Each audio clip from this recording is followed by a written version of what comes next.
السلام علیکم ورحمۃ اللہ وبرکاتہ۔ دوستو کیسے ہو؟ امید ہے کہ آپ سب خیر خیریت سے ہوں گے۔ اللہ آپ کو ہمیشہ خوش و خرم رکھے۔ محترم ناظرین، اس دنیا کے اندر سب سے اعلیٰ و افضل مخلوق جو اللہ تبارک و تعالیٰ نے پیدا کی ہے وہ انسان ہے۔ قرآن پاک میں بھی انسان کی فضیلت کے بارے میں بار بار ذکر کیا گیا ہے۔ خاص طور پر سورہ 3 کے اندر اللہ تبارک و تعالیٰ نے 4 قسمیں کھا کر بتایا ہے کہ میں نے انسان کو سب سے اعلیٰ اور افضل بنایا ہے۔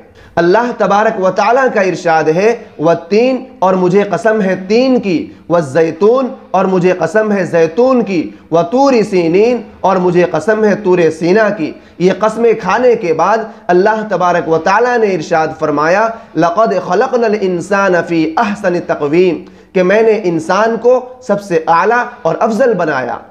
پھر انسان کے جسم کے اندر دل کو سب سے اعلیٰ اور افضل بنا دیا۔ صحابہ رضی اللہ تعالی عنہ نے آپ صلی اللہ علیہ وسلم سے پوچھا کہ انسانی وجود میں کون سی چیز اعلیٰ اور افضل ہے؟ تو آپ صلی اللہ علیہ وسلم نے فرمایا کہ انسانی وجود میں سب سے اعلیٰ اور افضل دل ہے، جو تمام اعضاء کا بادشاہ ہے۔ جس طرح انسانی وجود کے اندر دل سب سے اعلیٰ اور افضل ہے، اسی طرح جو انسانوں کی ہدایت کے لیے اور انسانوں کی رہنمائی کے لیے جو کتاب نازل ہوئی ہے اس میں بھی ایک دل ہے۔ وہ دل کون سا ہے؟ حدیث پاک میں ہے، اللہ کے نبی صلی اللہ علیہ وسلم نے ارشاد فرمایا کہ ہر شے کا ایک دل ہوتا ہے، اور قرآن پاک کا دل سورہ یاسین ہے۔